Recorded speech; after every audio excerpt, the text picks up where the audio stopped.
जय हिंद दोस्तों। आपने सेलिब्रिटी क्रिकेटरों और फिल्मी दुनिया के सितारों को ऑनलाइन जुए के ऐप का प्रचार करते ज़रूर देखा होगा। यहाँ तक कि इंडियन प्रीमियर लीग IPL की टीमों की जर्सी पर भी आपने उनके प्रचार देखे होंगे। ऐसे भारी भरकम और असरदार प्रचार से ऑनलाइन गेमिंग की लोकप्रियता बढ़ रही है। आपने ऐसे विज्ञापन जरूर देखे होंगे जिसमें ये प्रचार किया जाता है कि घर बैठे लाखों करोड़ों रुपए कमाएं। हालांकि जानकारों के मुताबिक ऐसे विज्ञापनों की मंशा उनके प्रचार से बिल्कुल उलट होती है। जानकार कहते हैं कि ये न केवल आपने ग्राहकों को लाखों रुपए का चूना लगाते हैं बल्कि उन्हें ऑनलाइन जुए की लत भी लगा देते हैं।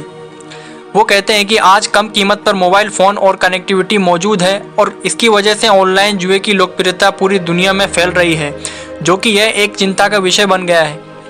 इंटरनेट के माध्यम से होने वाला ऑनलाइन जुआ कई रूप में मौजूद है। जब आप शुरू में इस तरह के ऑनलाइन जुए से जुड़ते हैं तो पैसे कमा भी सकते हैं, जो कि आपको पैसे कमाने का एक आसान तरीका लगने लगता है। फिर आप इस पर और अधिक पैसे खर्च करने लगते हैं, लेकिन तब आपको कुछ नहीं मिलता है। कई युवा दोबारा पैसे जीतने की उम्मीद से ऑनलाइन जुए में अपने हाथ आजमाते हैं, लेकिन उनमें से अधिकतर को निराशा हाथ लगती है। इससे उन्हें आर्थिक परेशानियों के साथ साथ मानसिक तनाव के दौर से भी गुजरना पड़ता है। कुछ मामले में ऑनलाइन जुए हारने की वजह से लोगों ने आत्महत्या तक कर ली। चलिए जानते हैं कि आखिर ऑनलाइन जुआ है क्या और कैसे पता लगता है कि किसी को इसकी लत लग गई है। इस पर पूरी तरह प्रतिबंध क्यों नहीं लगाया जाता। जब किसी इंटरनेट लिंक वेबसाइट या मोबाइल ऐप के जरिए पैसे दांव पर लगाए जाते हैं तो इसे ऑनलाइन गेमिंग या ऑनलाइन जुआ कहते हैं।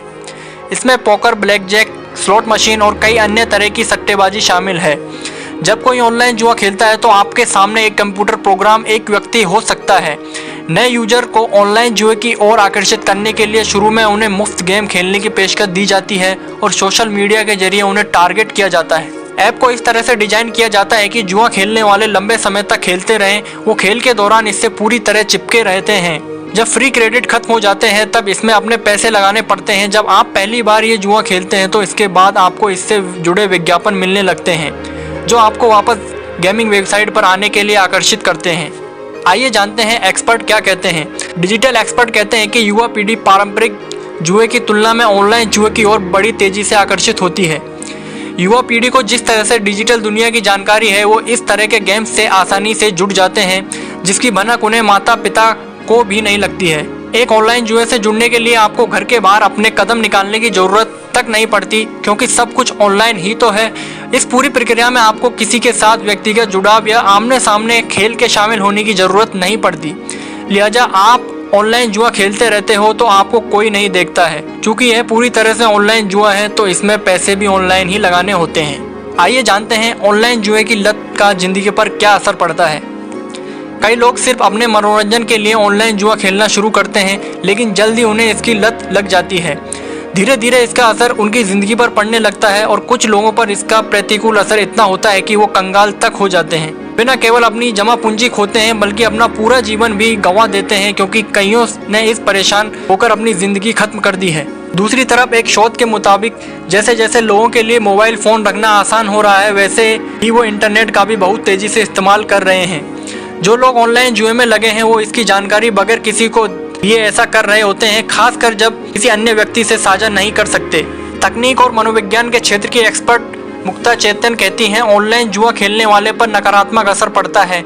इससे आपके संबंध बिगड़ने लगते हैं और पारिवारिक जीवन बोझ लगने लगता है। समय के साथ साथ कर्ज बढ़ने लगता है। जो शख्स इसमें अपने पैसे गंवाता है वो इस उम्मीद में आगे और भी खेलना जारी रखता है कि वो हारे हुए पैसे भी वापस ले आएगा।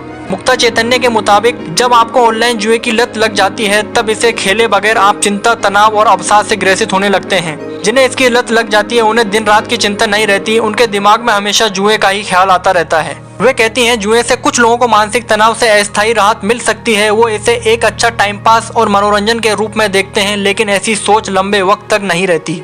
आज पूरे महाराष्ट्र और समूचे देश में ऑनलाइन रमी विज्ञानों की बाढ़ आ सी गई है। चिंता इस बात से और बढ़ गई है कि इसके वैज्ञानिक खेलों और फिल्मों की जानी मानी हस्तियां कर रही हैं। हाल ही में ऑनलाइन रमी से जुड़ी एक खबर आई जिसमें यह दावा किया गया कि ऐसे ही ऑनलाइन जुए में हुए नुकसान की वजह से तमिलनाडु में 42 लोगों ने आत्महत्या कर ली।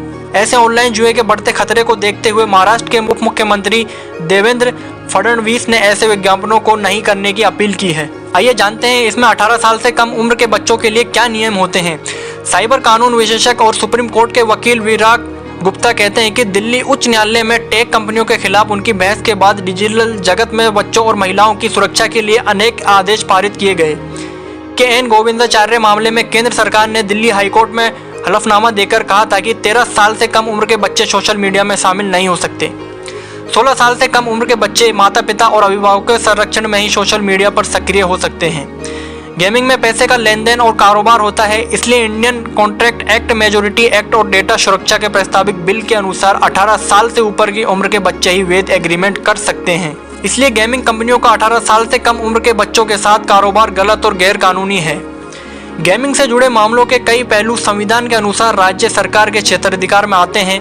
तमिलनाडु सरकार ने मद्रास हाईकोर्ट के पूर्व जज की अध्यक्षता में एक समिति बनाई थी, जिसकी रिपोर्ट के अनुसार ऑनलाइन गेम और गैम्बलिंग ने लाखों परिवार को तबाह करने के साथ बच्चों के स्वास्थ्य को भी चपेट कर दिया। समिति की सिफारिश के अनुसार राज्य सरकार ने एक अध्यादेश जारी किया था। तेलंगाना, कर्नाटक, राजस्थान, असम और छत्तीसगढ़ में भी ऑनलाइन गेमिंग से कहर को रोकने के लिए सख्त कानून बनाने की शुरुआत हुई थी। लेकिन केंद्र सरकार ने पिछले साल अप्रैल में ऑनलाइन गेमिंग के बारे में एक बिल पेश किया था, लेकिन उस पर अभी तक ठोस कानून नहीं बना। उसकी बजाय गाइडलाइन और इंडस्ट्री के स्वयं नियम पर जोर देने से ये कंपनियां बड़े पैमाने पर टैक्स चोरी कर रही हैं। ऑनलाइन गेम खेलने वाले बच्चों और बड़ों के साथ ठगी होने पर इन कंपनियों का भारत में शिकायत निवारण तंत्र नहीं है।